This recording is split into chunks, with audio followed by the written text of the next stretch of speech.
오늘 본문 속에 보면요, 우리가 이 단어가 굉장히 많이 나오네 하는 단어가 두 가지가 있을 겁니다. 그 하나는 뭐냐면 환난, 고난이라고 하는 단어입니다. 별로 안 좋아하시죠? 그죠? 환난, 고난이라는 거 좋아하십니까? 별로 안 좋아하십니다. 근데 그 단어가 무려 8번에 걸쳐서 나오고 있습니다. 사실 누구나 다 싫어하지만, 그러나 또 한편으로는 가만히 보면 이 환난과 고난과 전혀 상관없이 사는 사람 있을까요? 없을 겁니다.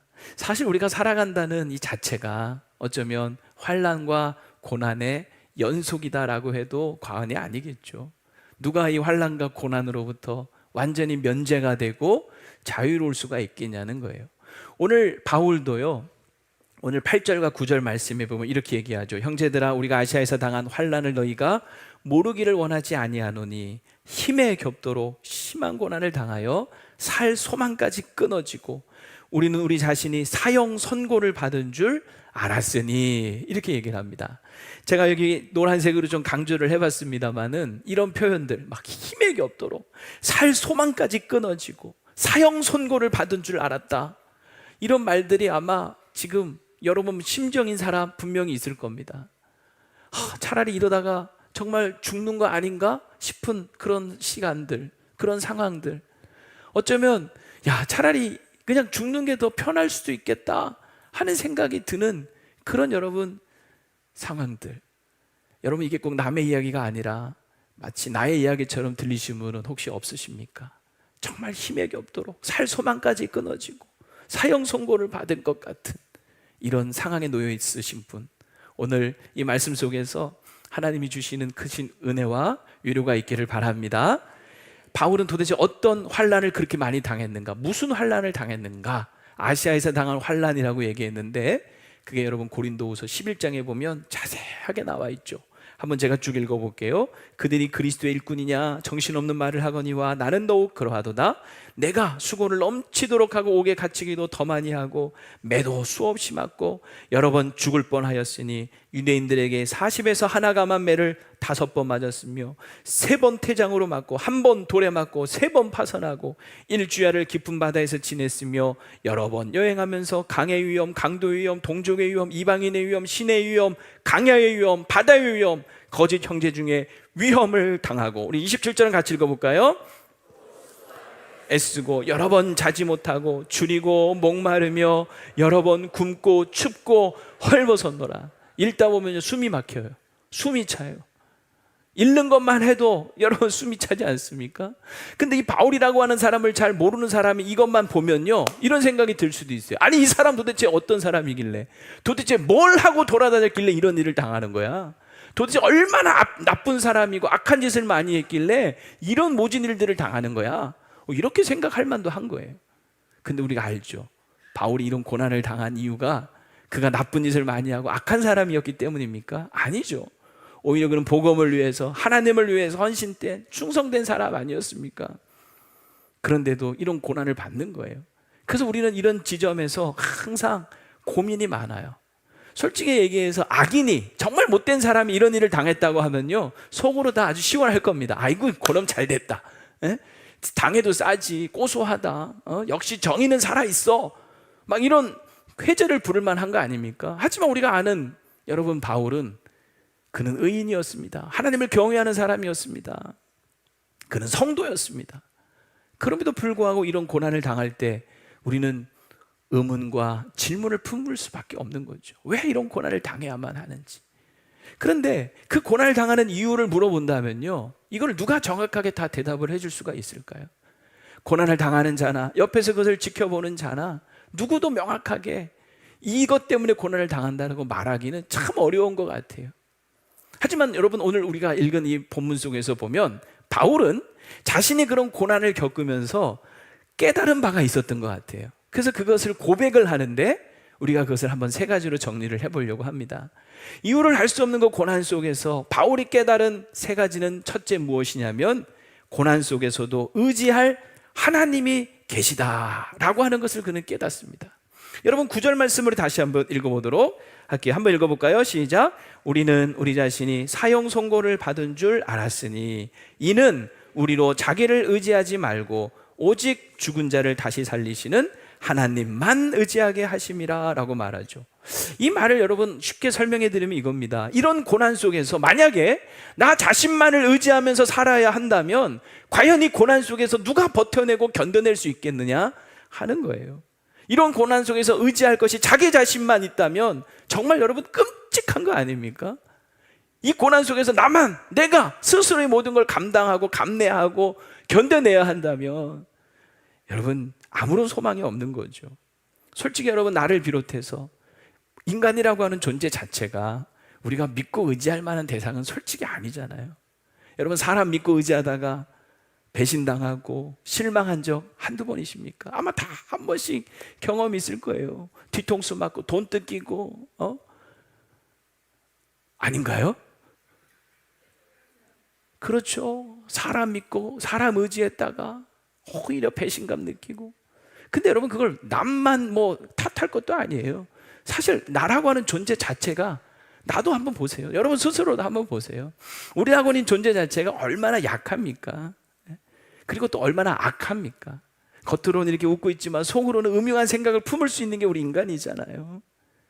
겉으로는 큰 소리 뻥뻥 치면서 뭐 호탕하게 호령할지 모르지만 속으로는요 이게 두려움도 있고 정말 아무것도 아닌 게 우리 인간이에요. 누가 한번 그냥 스치고 지나가면서 째려본 것 같은데 그거 못 잊어가지고 저 인간이 왜 나를 째려봤지 속상하고 밥맛 떨어지고 그런 일들 여러분 비일비재하잖아요. 누가 한마디 그냥 한 말이 마음에 안 들어서 오르락 내리락 하면서 감정이 그냥 오락가락 하는 경우가 얼마나 많냐는 거예요. 마치 정말 우리 인간 나라고 하는 존재는 성경의 비유처럼 상한 갈대 같아요.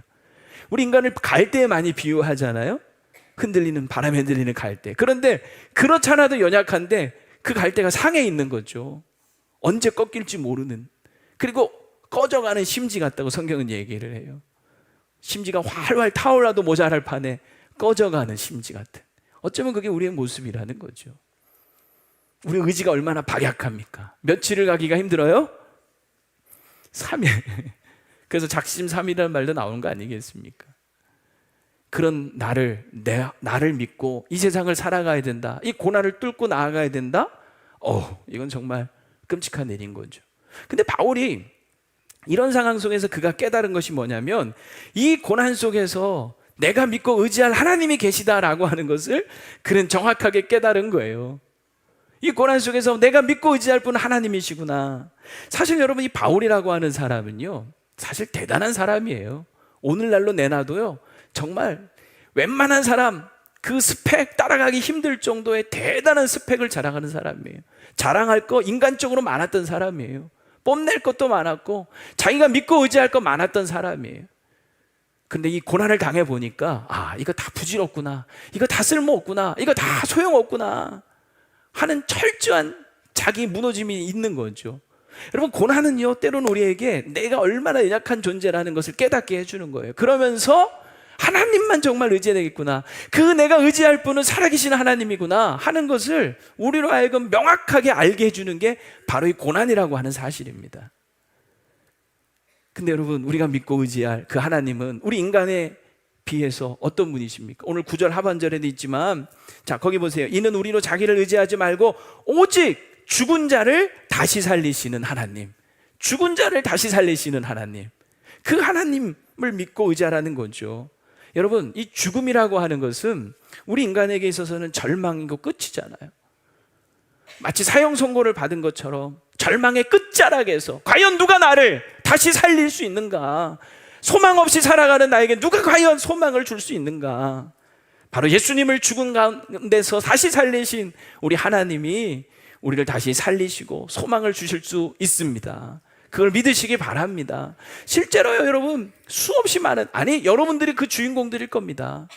여러분들이 그 주인공들 아닙니까? 인생의 고난 가운데 하나님 없이 살다가 하나님 떠나 살다가 다시 하나님 앞에 돌아와 하나님을 만나고 그 하나님 때문에 다시 인생의 소망을 얻고 다시 살아난 사람들 얼마나 많아요. 남의 얘기인가요? 여러분 얘기 아닌가요? 주변에 우리 많은 내가 알고 있는 사람들의 여러분 간증들 아닙니까? 그러므로 고난이 극심할 때, 그 고난 때문에 그냥 주저앉고 무너지고 그냥 죽지 마십시오. 그럴수록 내가 믿고 의지할 분이 계시지, 그분은 죽은 자도 살리시는 하나님이시지, 그 하나님을 찾고 의지하고 사시기를 바랍니다. 죽지 말고 사시기 바랍니다. 제발 죽지 말고 사시기 바랍니다. 죽을 것 같은 살 소망조차 끊어지고 사형 선고를 받은 그 순간에도 내가 믿고 의지할 분이 계시다는 사실 잊지 마십시오. 하나님 앞에 나오십시오. 기도하십시오. 그럴 때 하나님께서는 그 고난 속에서 여러분을 버티고 견딜 수 있도록 힘도 주시고 지혜도 주시고 용기도 주시고, 그리고 위로도 주시고 사람도 붙여주시고 견딜 수 있도록 해주실 줄로 믿습니다. 바울이 첫 번째 깨달은 사실이 이거라면, 두 번째 그는 무엇을 깨닫냐면, 고난의 이유는 알 수 없지만 그 고난만 넘치는 것이 아니라 위로도 넘친다라는 것을 깨달아요. 자, 여러분, 바울은 정말 넘치는 고난을 당했죠. 아니, 사람이 어떻게 이런 고난을 당하면서도 살아남을 수 있을까 싶은 생각이 들 정도예요. 하지만 여러분, 바울은 그 고난을 다 견뎌내고 이겨내고 살아냅니다. 그 이유가 뭐냐면 고난이 넘친 만큼 위로도 넘쳤기 때문이에요. 그게 5절과 7절 말씀인데요, 한번 볼게요. 5절, 그리스도의 고난이 우리에게 넘친 것 같이 우리가 받는 위로도 그리스도로 말미암아 넘치는도다. 7절, 너희를 위한 우리의 소망이 견고함은 너희가 고난에 참여하는 자가 된 것 같이, 다 같이요, 위로해도 그러할 줄 알미라. 아멘. 우리 인생에 고난만 있는 게 아니라는 거예요. 그 고난을 능히 견딜 수 있게 하시는 하나님의 위로가 있습니다. 제가 오늘 본문을 이렇게 읽다가요, 아까 우리 눈에 확 띄는 많은 단어가 두 가지가 있다 그랬죠. 하나는 뭐였어요? 이 환난, 고난이란 단어예요. 8번 나온다 그랬어요. 근데 또 하나 많이 나오는 단어가 있어요. 뭘까요? 뭘까요? 위로라고 하는 단어예요. 위로하는. 그래서 제가 성경을 읽다가 고난, 환난은 빨간색으로 이렇게 동그라미를 쳐봤어요. 그리고 위로는 녹색으로 동그라미를 쳐봤어요. 자, 한번 사진 한번 제가 보여드릴게요. 제 성경책입니다. 예. 저기 보이십니까? 뭐가 더 많은 것 같아요? 빨간색이 많은 것 같아요? 녹색이 많은 것 같아요? 여러분, 이 환난, 고난이라는 단어는 8번 나온다고 그랬잖아요. 위로라는 말은요 10번 나오더라고요. 2번이 더 많이 나오더라고요. 제가 이걸 읽으면서요, 너무 위로가 되는 거예요. 야, 환난도 고난도 많지만 위로가 더 많구나. 제가 좀 단순하잖아요. 2번 더 많다는 게 그냥 그 자체가 위로가 되더라고요. 여러분도 좀 단순해지시기 바랍니다. 여러분, 제가 얼마 전에 그 상해보험을 하나 이렇게 들었는데, 그 보니까 뭐 질병 코드라고 있더만요. 온갖 종류의 질병들을 다 코드화 이렇게 했더라고요. 그래서 이제 처음에 이제 견적을 받아보니까 뭐 웬만한 거는 다 이렇게 넣어서 왔어요. 그랬더니 막 그냥 보험금이 너무 많은 거예요. 그래가지고 이거 어떻게 해요? 그래서 안 되겠다 해서 하나씩 막 뺐어요. 이건 나랑 상관없으니까 나랑 상관없어. 막 이렇게 하나씩 다 뺐어요. 그러면서 드는 생각이 뭐였냐면, 야, 세상에서 제일 좋은 보험이 있다면 어떤 보험일까? 어떤 보험일 것 같습니까? 에? 하나님? 너무 믿음이 좋으신 것 같아요. 세상에 제일 좋은 보험은 뭐냐면, 이것저것 뭐 그냥 따지고 할 것 없이 이 세상에 있는 모든 종류의 질병을 한 번에 다 무조건 보장해주는 보험. 이런 보험 있을까요? 그런 거 있으면 정말 최고의 보험 아니겠어요? 세상에 여러분, 질병의 종류가 얼마나 다양한지요. 우리가 정말 처음 듣도 보도 못한 질병들도 많더라고요. 근데 모든 질병을 다 보장해주는 보험이라면 최고의 보험이죠. 제가 왜 이야기를 하냐면, 우리 하나님이 어떤 하나님이냐면, 제가 3절을 보다가 이 생각이 든 거예요. 3절 보세요. 찬송하리로다. 그는 우리 주 예수 그리스도의 하나님이시요 자비의 아버지시요 모든 위로의 하나님이시며. 하나님은 모든 위로의 하나님이구나.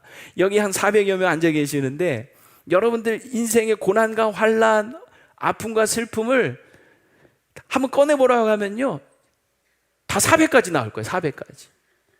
아닌가요? 다 각자 다 가지고 있는 거예요.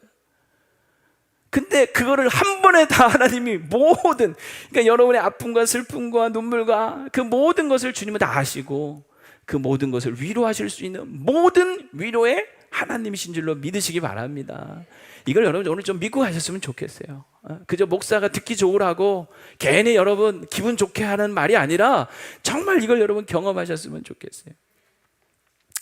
제가 얼마 전에 글을 읽다가 보니까 병으로 아들을 잃어버린 어느 엄마가 쓴 글이었어요. 한번 제가 읽어볼게요. 아이가 백혈변 진단을 받는 순간부터 나는 삶의 의미를 상실했습니다.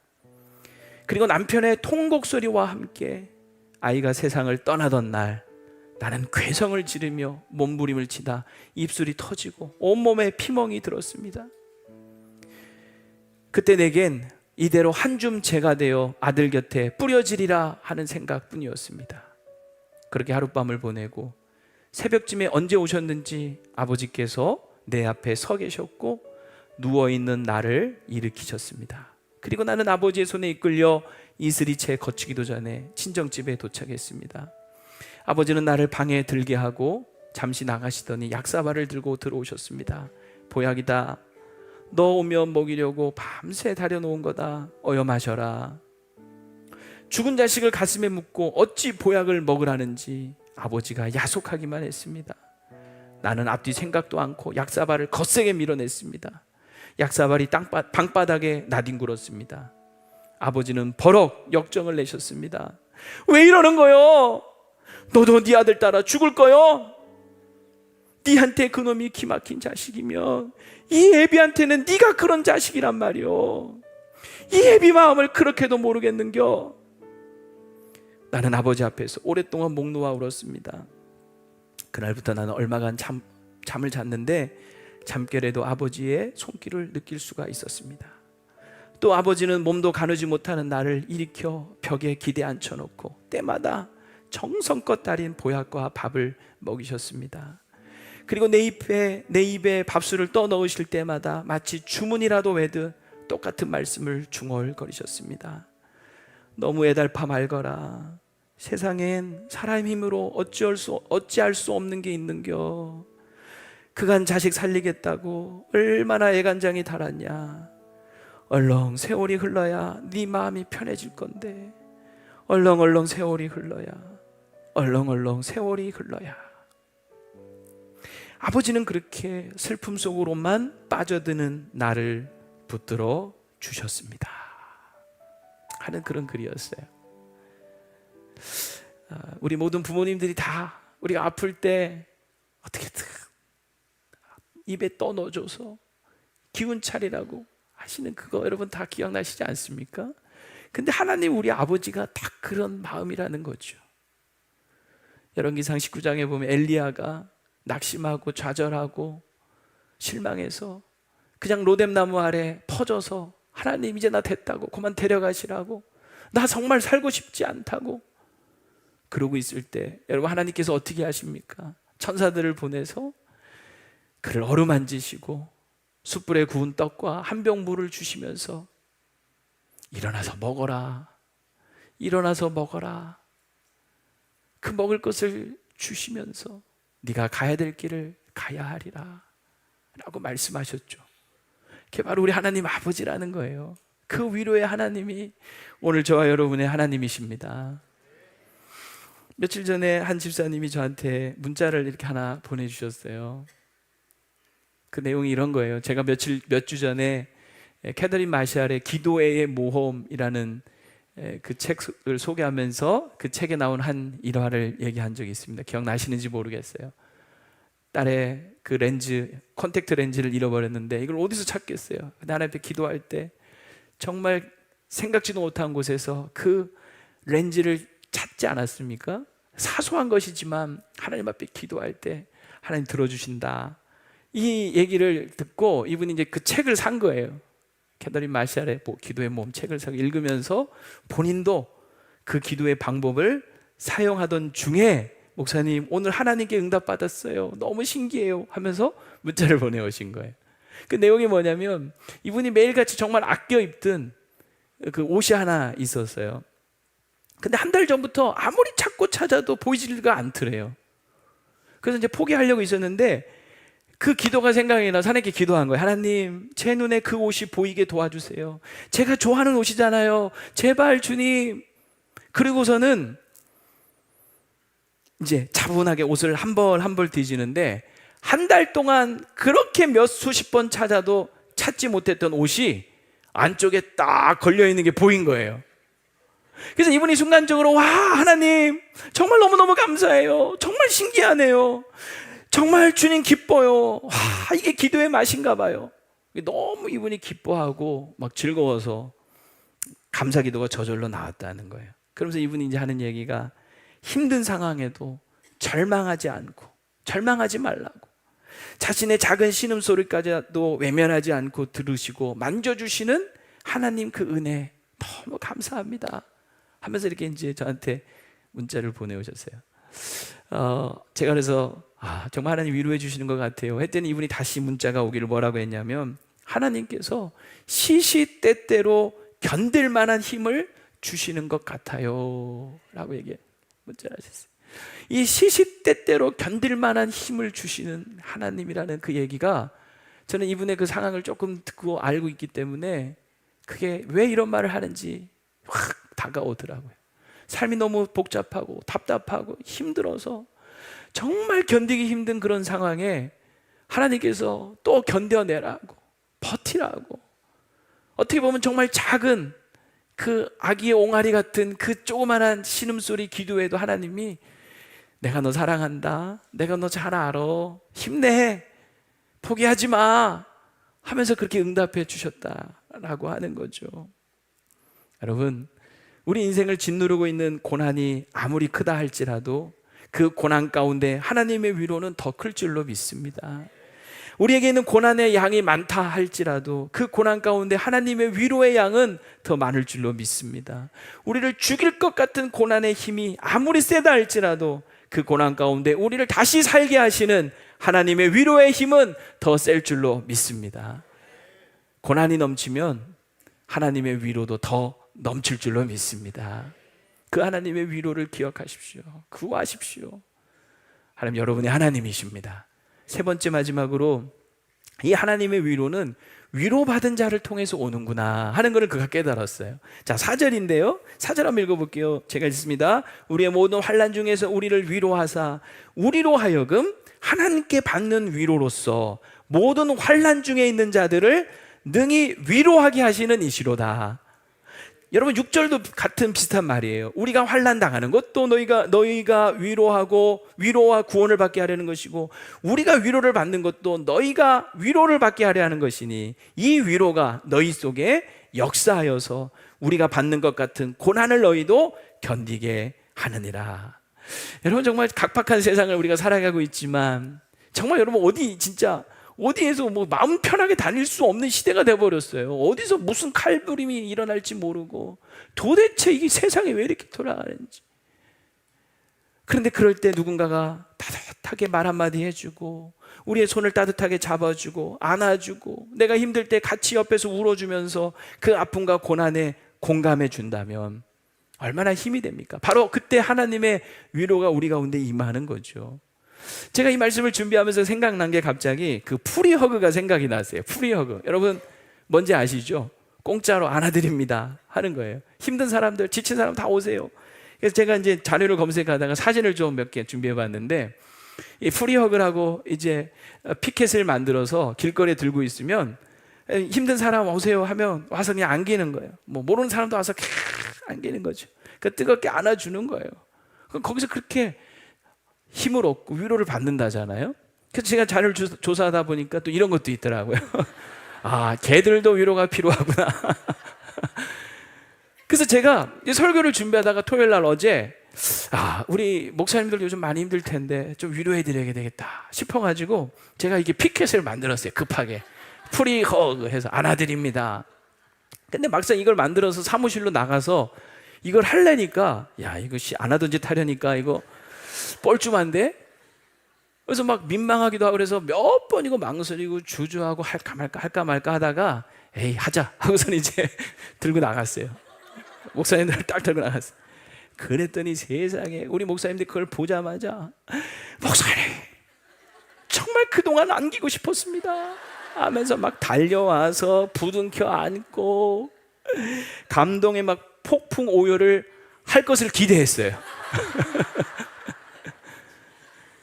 그런데요, 제 기대가 산산이 조각났어요. 제가 이걸 딱 들고 갔더니 다들 뭐지? 이 당황해하고 황당해하는 표정들이 너무 역력한 거예요. 그러니까 제가 막 하도 난처하고 어색해하길래 이거 공짜라고, 프리 공짜 프리 오라고.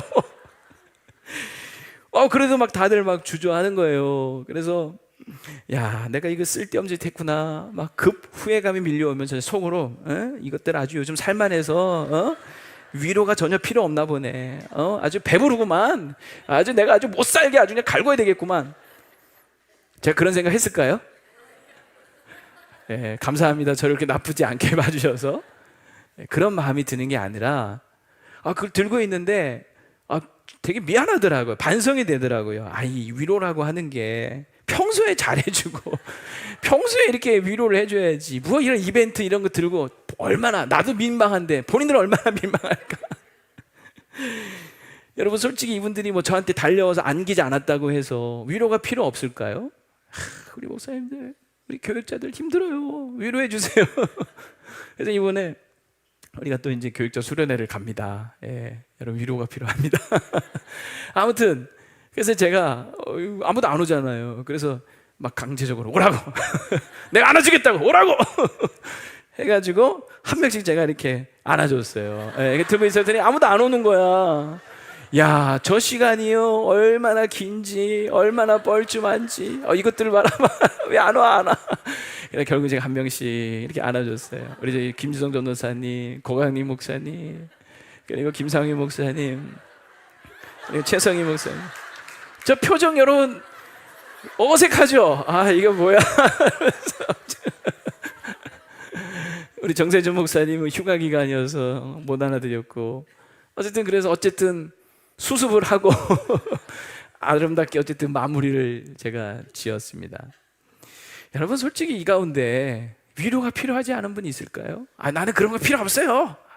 솔직히 누가 있겠습니까? 제가 우리 성도님들 가끔 신방 보고서 이런 거 보거나 기도 제목들 올라오는 거 보거나 또 상담을 이렇게 해드리다 보면 정말 이렇게 힘들어서 어떻게 사시지? 어떻게 견디시지? 정말 하나님 도와주세요. 정말 제 발을 동동동 구르면서 같이 막 정말 아파하면서 그렇게 여러분 마음 아픈게 하는 그런 사연들이 너무 많아요. 뭐 제가 다 몰라서 그렇지 여러분 몇몇 다 들어보면 얼마나 많겠어요. 위로가 다 필요한 시대인 것 같아요. 저도 위로가 필요합니다. 저도요. 그래서 여러분 많이 안아주세요. 네. 그런데 아무나 가서 막 안으면 또 안 돼요. 남자는 남자끼리, 여자는 여자끼리 안으셔야 돼요.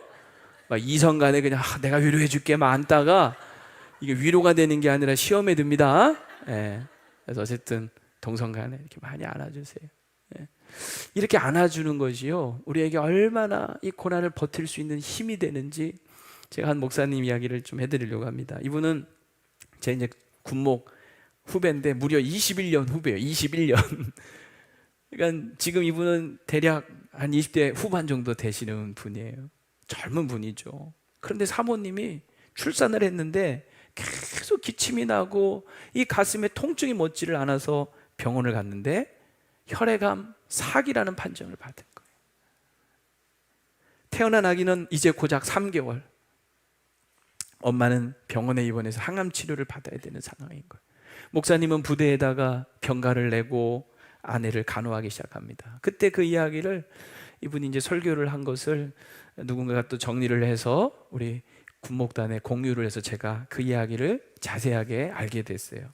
그 이야기를 한번 여러분에게 들려드리고 싶어요.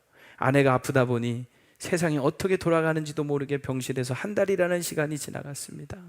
한 달이라는 시간 동안 암병동에서 많은 분들이 호흡이 끊겨서 제 눈앞에서 먼저 가셨습니다. 밖에 날씨는 너무 좋은데 지금 내가 처한 현실은 어둡기만 해서 내 아픔과는 상관없이 세상은 잘 돌아가는 것 같아서 여러모로 마음이 처량했습니다. 우리들의 삶엔 왜 우리가 감당하기 힘든 일들이 대체 왜 일어나는 걸까요? 하나님의 뜻이 있어서, 하나님의 영광을 나타내기 위해서, 하나님의 살아계심을 보여주기 위해서, 크게 쓰시기 위해서, 지은 죄를 회개시키기 위해서, 다 맞는 말일 수 있습니다. 근데 이런 말들이, 이런 해석들이 당장 하늘이 무너진 사람에게 큰 위로가 될까요? 스스로에겐 몰라도 남에겐 절대 해서는 안 될 말들입니다. 사실 그동안 저의 1차적인 반응은 원망과 분노였습니다. 왜 하나님은 내 아내가 이렇게 눈앞에서 40.8도 이상으로 열이 오르고 온몸에 암덩어리가 퍼져나가고 그 종양이 척추신경을 짓눌러서 진통제 없이는 하루를 그냥 보낼 수 없는데, 그 앞에서 아무것도 할 수 없는 무능한 나처럼 왜 그냥 지켜만 보시는 건가? 내 기도는 듣고 계신 건가? 그렇게 원망과 슬픔의 터널을 지나는 중에 교회 한 집사님이 보내주신 암 투병 중에 계신 목사님 설교를 듣게 되었습니다. 그 목사님이 말씀하셨습니다. 하나님이 여러분들을 위로하길 원하신다고. 우리가 집에서 아프면 부모님이 몸에 좋은 것도 사다 먹이고 그렇게 몸에 좋은 거 먹이려고 하지 않냐고. 이처럼 하나님도 여러분이 아플 때 좋은 것을 주기를 원하신다고. 그 말씀을 듣는데 그러고 보니 그랬습니다. 당장 지금 내 아픔을 하나님이 해결해 주시지는 않는데, 왜 해결해 주시지 않는지는 아직도 잘 모르겠는데 분명한 한 가지 사실을 깨닫게 해주셨습니다. 아내가 이렇게 아프고 나니 많은 분들이 기도해 주러 병문안을 오셨고, 때마다 양가 가족들이 식사를 챙겨주셨고, 전국에 계신 군정 목사님들이 기도와 후원을 해주셨습니다. 많은 분들이 자기 일처럼 아파해 주시고 눈물로 기도해 주셨습니다. 내가 힘들 때 함께 울어주는 사람이 있다는 게 이렇게 큰 위로가 되는 줄 처음 알았습니다. 내가 처한 고난과 아픔을 함께 아파하고 함께 울어주는 것 그 자체가 저에게 다시 일어설 수 있는 힘을 불어넣어주고 엄청난 위로가 된다는 걸 깨닫게 되었습니다. 우리가 겪는 고난에 대해 때로는 이해할 수 없고 감당하기 힘든 일들이 우리 삶에 갑작스럽게 불어닥칠 때가 있을 겁니다. 그때 우리가 기억했으면 좋겠습니다. 하나님은 그때조차도 우리에게 좋은 것을 주기를 원하신다는 것, 우리 곁에 위로자들과 기도자들을 붙여주신다는 것, 그렇게라도 우리를 위로하기를 원하신다는 것, 다시 살아갈 힘을 주시는 분이시라는 걸 기억했으면 좋겠습니다. 왜냐고요? 하나님은 하나뿐인 아들을 잃은 아픔이 있으신 분이시니까요. 하나님도 자기 아들을 우리를 위해 내어주신 그 아픔이 있으신 거죠. 그래서 어떻게 하든지 우리를 위로하기를 원하신 하나님이시라는 거예요. 고난당한 자에게 가장 큰 위로는 옆에서 같이 울어주는 겁니다. 로마서 12장 15절, 즐거워하는 자들과 함께 즐거워하고 우는 자들과 함께 울라라고 말씀하시죠. 그런데 이런 생각을 해봐요. 과연 누가 진정으로 함께 울어줄 수 있을까? 그 사람은 같은 아픔과 상실을 경험해 본 사람이라는 것이죠. 사실 우리가 인생에 이런 아픔과 상처를 당하면요, 가만 보면 세 종류로 사람이 나눠지는 것 같아요. 하나는 상처 입은 피해자가 있습니다. 자기의 그 상처를 끌어안고 매일 울면서 그 상처를 벗어나지 못하고 그 상처 가운데 살아가는 사람이죠. 또 하나는 상처 입은 가해자들이 있더라고요. 내가 받은 이 상처로 누군가에게 또 다른 상처를 입히면서 가해하면서 보복하고 복수하면서 내가 이런 아픔을 위해서 너도 당해봐라 하는 이런 상처 입은 가해자들이 있더라고요. 그러나 또 한 부류는 상처 입은 치유자들이 있더라고요. 누구보다 그 상처의 아픔을 알기 때문에 같은 상처를 입은 자들의 치유자가 되는 거죠. 어떤 분이 이런 얘기를 하셨어요. 사람이 여러 가지 환난과 어려움을 당하면 우리 마음에 공간, 구멍이 생긴대요. 뻥 뚫린다는 거죠. 가령 자녀를 먼저 하늘로 보낸 성도의 마음에는 다른 무엇으로도 채워지지 않는 공간이 생겨버리는 거죠. 큰 질병이나 사고, 실패와 이별을 겪어도 이 마음에 허공이 생겨버리는 거예요. 근데 이 허공, 이 공간을 그냥 방치해버리고 한탄하고 괴로워하고 원망하고 후회하면서 그냥 내버려 두면 이 빈 공간에 메마름과 황폐함과 각박함이 남게 되고, 거기서 자랄 수 있는 것은 뭐냐면 쓴뿌리밖에 없다는 거예요. 그래서 결국은 이런 사람들이 상처 입은 피해자나 상처 입은 가해자로 그냥 사는 거지. 하지만 이 빈 공간이 허공을 하나님의 은혜와 말씀과 사랑과 긍휼과 위로로 채우기 시작을 하면, 그것이 채워지다 보면 다른 사람이 보이기 시작을 하는 거예요. 자기와 같은 아픔과 상처를 겪고 있는 사람을 보면서 아, 주님이 나를, 저 사람을 위로하는 사명자로 세우시는구나 생각을 하면서 상처 입은 치유자로 살게 되는 거죠.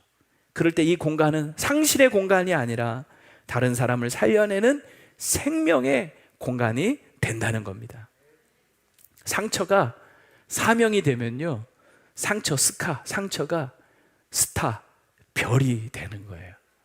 내 상처의 크기가 내 사명의 크기다라고 생각하시기를 바랍니다. 하나님은 이 황폐한 곳을 에덴처럼, 그리고 여호와의 동산같이 위로하셔서 만들어 주실 수 있는 분이에요. 여러분 지금 심령이 정말 황폐해서 막 척박해서 여기 쓴뿌리들이 막 올라오고 계십니까? 하나님의 위로 속에 그 쓴뿌리 다 사라지고 여러분 마음이 에덴같이, 여호와의 동산같이 회복되기를 축원합니다. 말씀을 정리합니다. 사도 바울은 정말 죽을 것 같이 힘든 이 고난과 극심한 환난을 당하면서도 그가 포기하지 않고 잃어버리지 않았던 기대와 소망이 있었어요. 그게 10절입니다. 같이 한번 읽어볼게요. 시작.